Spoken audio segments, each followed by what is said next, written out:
Olá, irmãos, amigos, parentes, que o Senhor seja convosco.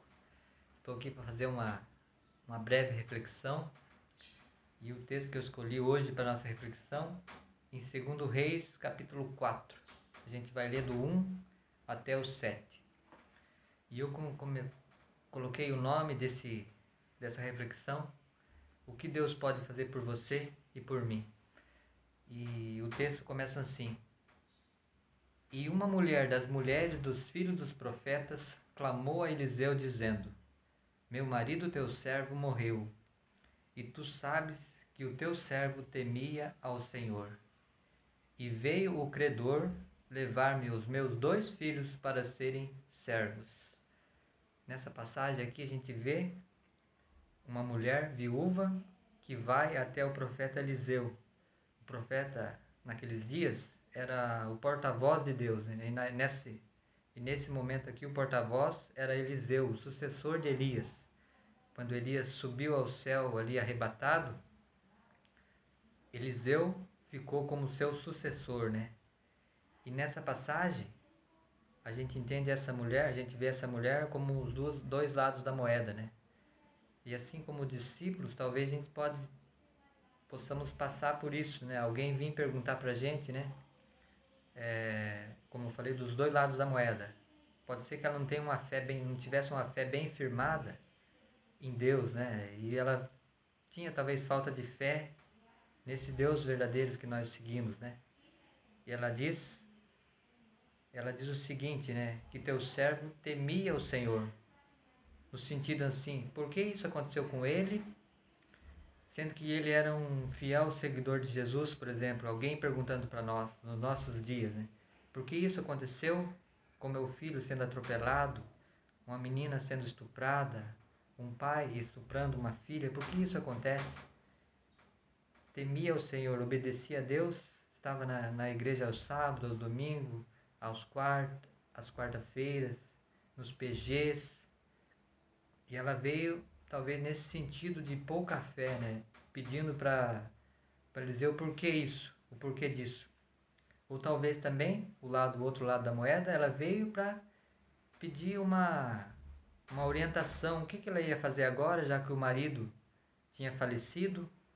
Perguntar a Eliseu, né? Eliseu, naqueles dias, ele tinha as escolas dos profetas, ele tinha os ensinamentos, ele se reunia para estudar a Bíblia, né? Para falar do verdadeiro Deus, né? A escola dos profetas Eliseu tinha. Então aqui, talvez ela também possa pedir uma orientação para Eliseu, né? E agora também tem uma pergunta talvez, né? Que eu posso fazer para a gente pensar, né? A questão, o que está ruim pode piorar. Um dia um líder falou, numa empresa que eu trabalhava, falou com outro colega meu, né? Que nada que esteja ruim que não possa piorar. E a situação dessa mulher, a gente pode dizer que piorou, né? Perdeu o marido. E agora veio o credor, eles estavam endividados. E talvez você conhece alguém, ou talvez você mesmo está passando por isso, né? Está endividado.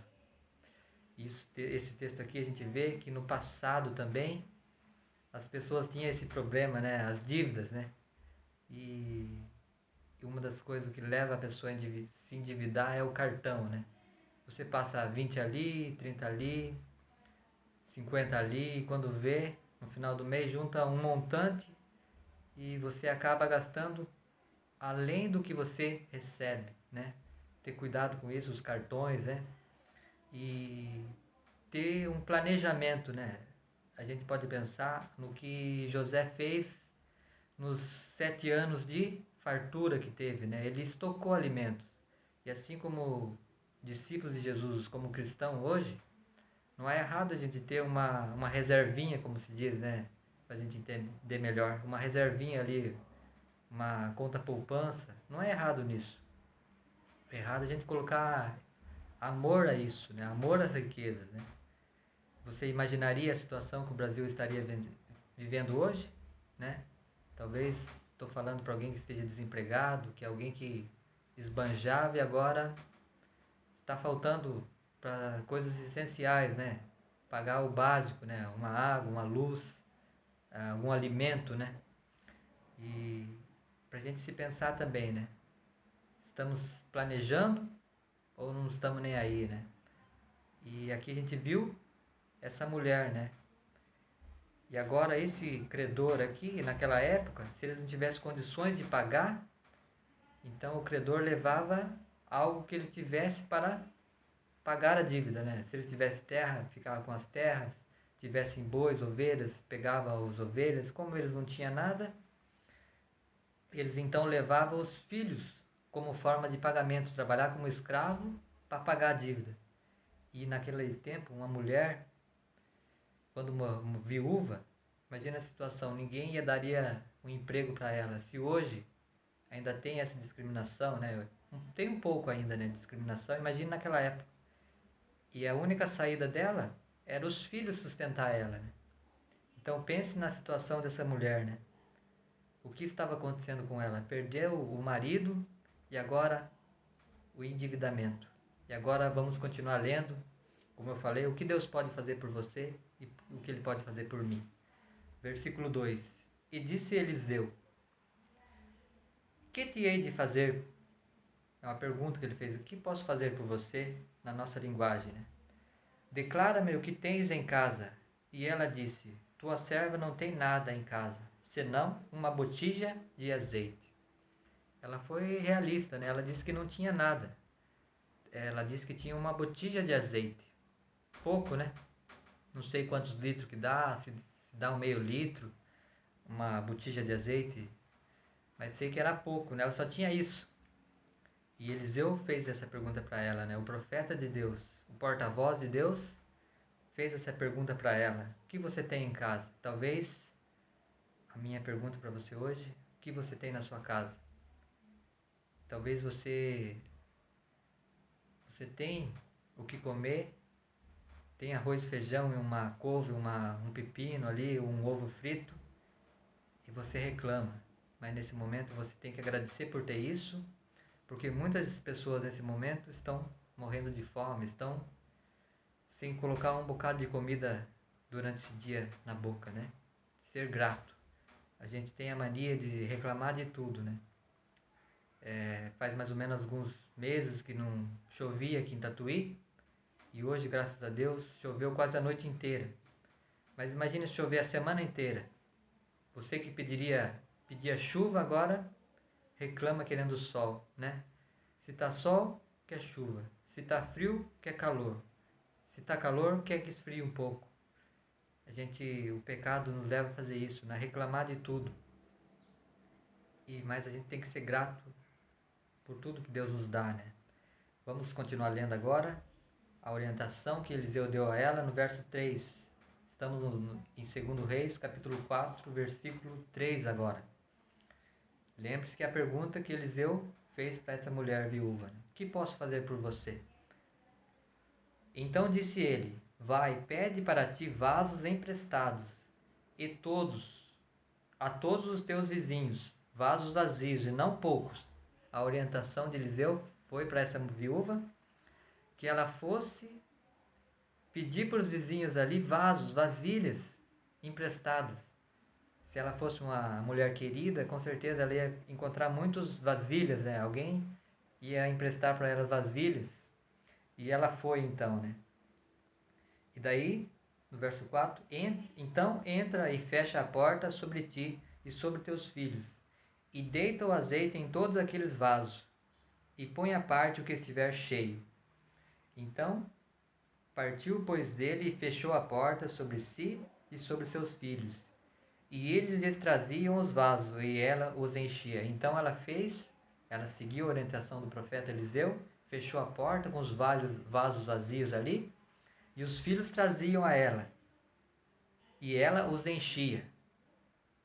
E com certeza você está pensando, mas ela só tinha uma vasilha de azeite, meio litro de azeite, 1 litro de azeite, e aquelas vasilhas talvez não sabemos de quantos litros cabiam naquelas vasilhas, talvez 50 litros, de 1 litro de azeite ou meio litro de azeite, ela enchia.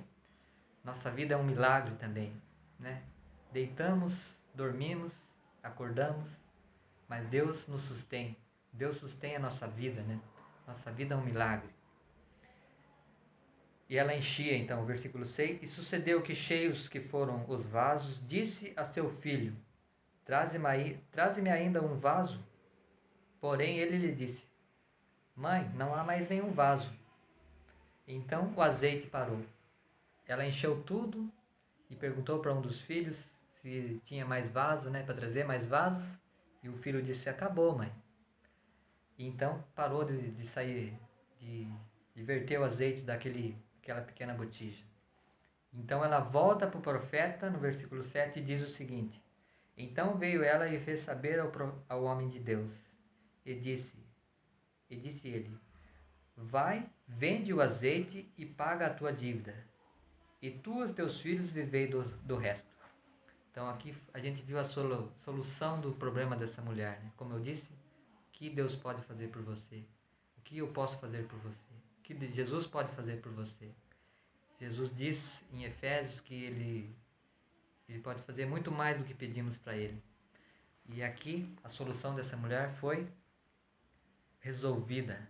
Talvez eu possa estar falando para alguém que tem um problema talvez mais grave que isso, ou menos grave, mas entregue esses problemas a Deus, que Deus é um Deus de maravilha, um Deus de milagre, que Ele pode resolver os teus problemas, né? Assim como resolveu esse problema aqui, foi um milagre, né? Deus pode realizar maravilhas, né? Então ela foi, vendeu o azeite, pagou a dívida e continuou vivendo do resto, né? Que maravilha, né? E como eu falei, a gente tem que ter planejamento. Planeje, talvez você que esteja endividado, resista, tenha domínio próprio, né? Peça para Deus antes de sair, será que eu preciso disso mesmo? Você tem ali 3 ternos, estão bons, será que eu preciso comprar outro? Eu tenho uma blusa boa ali, será que eu preciso comprar outra? Tenho uma roupa ali, várias camisetas ali, será que eu preciso de mais? Né? Isso aí é planejamento, né?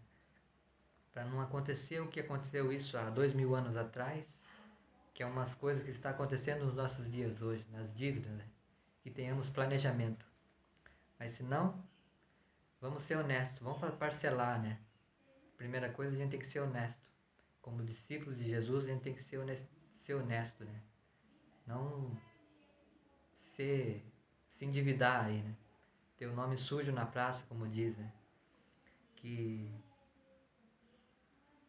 a gente, como cristãos, é automaticamente para a gente ter uma reservinha, né? A gente não bebe, não fuma, não vai em balada, não faz coisas que outros fazem para esbanjar, né? E fica essa lição para nós, né? Esse milagre. O que Deus pode fazer por você? Ele pode resolver todos os seus problemas. Os meus problemas, problemas dos seus familiares, seus amigos. Que essa reflexão possa servir para você. Como aprendi muito com essa lição aqui, alguns dias eu tenho estudado esse texto e Deus solucionou o problema dessa viúva. Que talvez pode ser para alguém, esteja falando para alguém, esteja passando por uma situação parecida. Mas lembre-se disso, dessa pergunta que Eliseu disse. O que posso fazer por você? E pense no que Jesus fez por nós. Ele já fez tudo por nós. Ele deixou as 99 ovelhas lá no céu, né? 99 planetas que não cederam às tentações de Satanás, e veio até a única ovelha perdida. Aqui é o nosso planeta, né? E ele tem mais alegria por um pecador desse planeta que se arrepende do que desses 99 justos que não caíram nesses outros planetas que Satanás tentou. Ele tem mais alegria por um pecador daqui da terra, né? Que Deus abençoe seu dia e lembre-se disso. O Senhor pode fazer muito mais do que pedimos. O Senhor Deus é um Deus de milagres, um Deus de maravilhas. Que o Senhor esteja convosco. Até uma próxima reflexão. A paz. Fique com Deus. Sinta abraçados aí. Toda a sua família. Fique com Deus. A paz.